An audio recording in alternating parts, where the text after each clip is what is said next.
एक समय ऐसा था कि इस तरह के माहौल थे, उस माहौल से निकलकर हम लोग तो अभी चैन की सांस ही ले रहे थे, लेकिन वापस फिर से जिस तरीके से हो रहा है, घर के सामने मार दे रहे हैं। अगर आप शासन में हैं तो विपक्ष निश्चित तौर पर आपसे पूछेगा कि आपके रहते क्या हो रहा है, और जनता तो पूछेगी ही पूछेगी। आने वाला समय इलेक्शन का है, तो इसमें इसका खामियाजा भी भुगतना पड़ सकता है।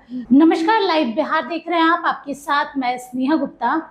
4 जुलाई की रात 11:45 पर जिस तरीके से गोपाल खेमका की हत्या कर दी गई, उसके बाद से लगातार बिहार में अपराधियों का तांडव जो है वो देखने को मिल ही रहा है।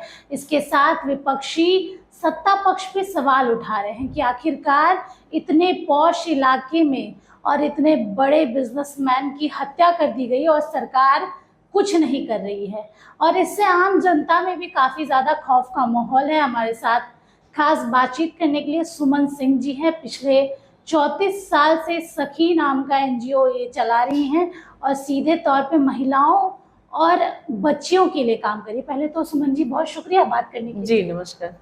कैसे देख रही हैं इस पूरे प्रकरण को आप?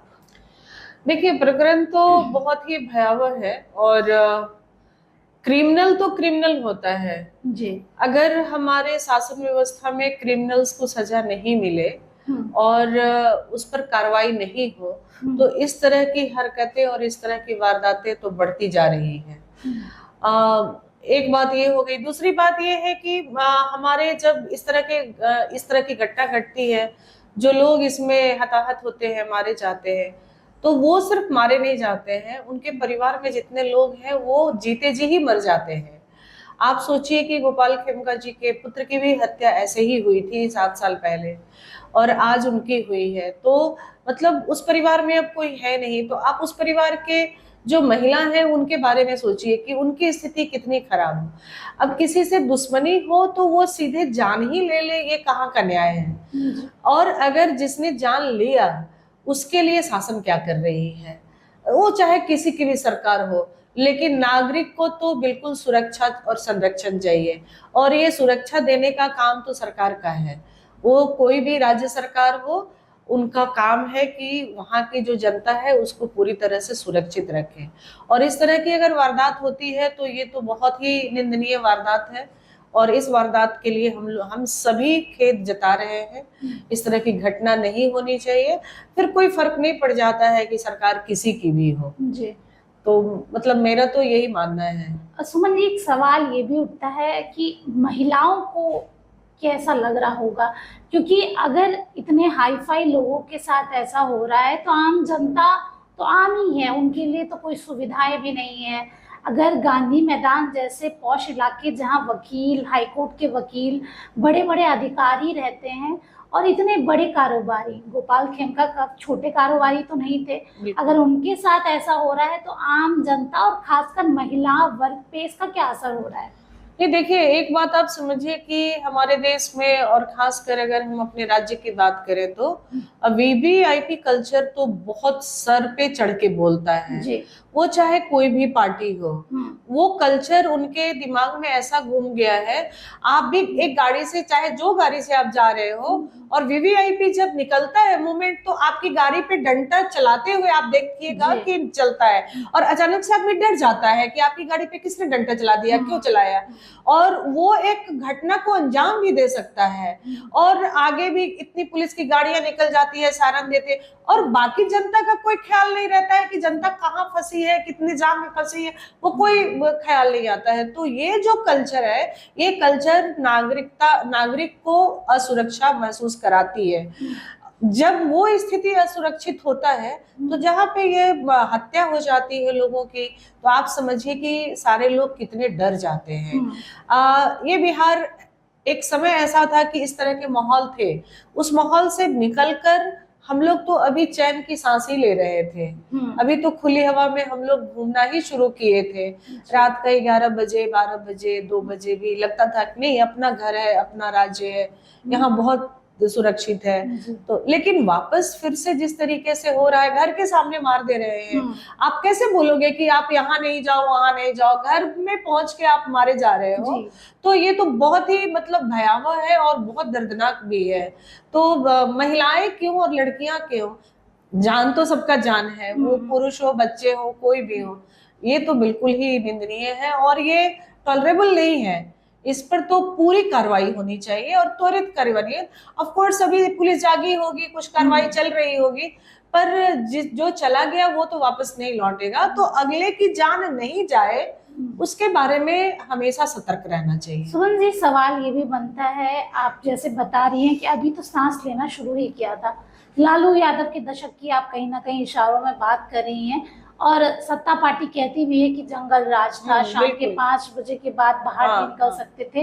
लेकिन अब तो 2025 है, प्रधानमंत्री नरेंद्र मोदी के जिस तरीके से वो बिहार आते हैं और बीजेपी, एनडीए और कई घटक दल हैं जो एनडीए के साथ हैं, उनकी सरकार है, तो अंतर क्या रह गया? अंतर तो कुछ रहे नहीं। ऐसी चीजें जब होंगी तो अंतर कुछ नहीं रहता है, ठीक है, वो पार्टी चाहे जो भी हो, आपको एक साफ, स्वच्छ, सुथरा और सुरक्षित शासन देना है। अगर आप ये देने में नाकामयाब होते हैं तो कोई फर्क नहीं पड़ता है कि जनता किसको वोट दे और किसको ना वोट दे। और जब आप इस तरह की वारदातों को कंट्रोल नहीं कर पाते हैं और हर दिन हर जिले में इस तरह की घटना घट रही है, ऐसा नहीं है कि पटना में एक कारोबारी के साथ हुआ, ऐसा नहीं है, कभी देखिए मोतिहारी में हो रहा है, कभी दरभंगा में हो रहा है, कभी मधुबनी में हो रहा है, सिवान में हो रहा है, तो आरा में हो रहा है, ये सारी घटनाएं हो रही हैं। तो ऐसा नहीं है कि जनता देख नहीं रही है, तो जनता देख रही है सब कुछ। जितना जल्द इसको कंट्रोल कर लिया जाए उतना अच्छा है। और हमें ऐसा लगता है कि ये सरकार कर सकती है, क्यों नहीं कर रही है, ये भी एक सवाल है। ऐसा नहीं है, क्योंकि ये सरकार ने ही एक सुरक्षा दिया था जी, और उस सुरक्षित माहौल में हम लोग रह रहे थे, पर अभी क्यों नहीं हो रहा है, ये भी एक सवाल है कि ऐसा क्यों हो रहा है। क्या चुनावी साल है, इसकी वजह से इन सारी चीजों पर भी हम नजर डाल सकते हैं? बिल्कुल डाल सकते हैं, क्योंकि चुनाव को लेकर एक अलग तरह का माहौल धीरे धीरे अब उस ओर बढ़ रहा है। और दूसरा है कि हमारी वोटर लिस्ट की भी जो उसमें जो दोबारा जांच हो रहा है, बन रहा है, तो ये जो पूरा एक प्रक्रिया चल रही है, इसमें भी कहीं ना कहीं हमको लगता है कि हो सकता है, ये हम बिल्कुल ही पक्का नहीं बोल सकते, पर राजनीतिक रूप से तो बिल्कुल हो सकता है कि एक राजनीतिक पार्टी को बदनाम करने के लिए, क्योंकि वो अभी सत्ता में है, तो दूसरे विपक्ष जो भी होंगे, कई पार्टियां हैं, वो इस तरह के चीजों को अंजाम देकर माहौल को बिगाड़ना चाहते हैं, ये भी हो सकता है। परंतु चाहे जो कुछ भी हो, किसी भी व्यक्ति का कुछ भी हो, पर जिसका नुकसान हुआ है उसकी भरपाई के लिए सरकार को जितना जल्दी हो सके जो अपराधी है उसको पकड़ना है और उसको पूरी तरीके से सजा देना है। उसके लिए जो सजा मुकर्रर है हमारे कानून में वो करना है, और ताकि बाकी जो महिला, बच्चे, क्या सारी जनता एहसास करे कि हम अब सुरक्षित हैं और अगला भी डर रहा है, जो क्रिमिनल्स है उसके मन में भी एक डर की भावना आए। सुमन जी, आप 34 साल से एनजीओ चला रही हैं, सखी नाम है उस एनजीओ का, महिलाओं और बच्चों के लिए आप काम करती हैं। आपको भी सिक्योरिटी, क्योंकि महिलाएं बच्चे हैं तो सिक्योरिटी की तो जरूरत लाजमी सी बात है, क्योंकि कई ऐसे मुद्दे हैं जिस पर आप आवाज उठाती हैं। आपके एनजीओ में कई सारी महिलाएं या बच्चियां ऐसी आती होंगी जो बहुत परेशानियों से घिरी होती हैं, और ऐसे में ऐसी वारदात होना कहीं ना कहीं अपराधियों का मन भी बढ़ा रहा है। नहीं, मन तो बढ़ा रहा है। देखिए, बहुत सारी चीजें तो राजनीतिक रूप से होती ही हैं, इसको नकारा नहीं जा सकता है। रह गया बात कि हम लोग किस तरीके से काम करते हैं, तो निश्चित तौर पर हम लोग जितना वनरेबिलिटी में काम करते हैं वहां पे बहुत ज्यादा सुरक्षा की जरूरत होती है। तो हम लोग कोशिश ये करते हैं कि स्थानीय पुलिस प्रशासन का सहयोग प्राप्त हो, और होता रहा है। मतलब हमारा अनुभव ये है कि मिलता रहा है। मतलब ऐसा कहीं नहीं है कि हम थाने में गए हैं किसी के हेल्प के लिए और वहां नकार दिया गया, ऐसा नहीं होता है।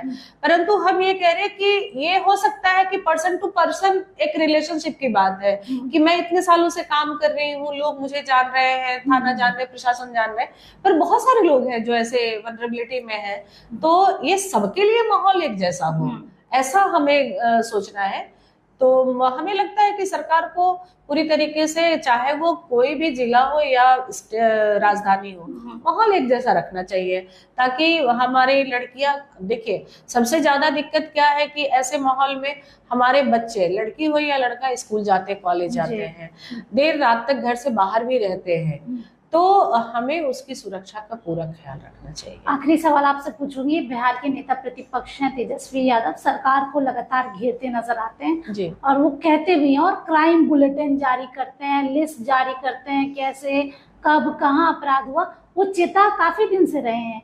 ये घटना पटना में हुई है तब सबकी नजरों में आई है।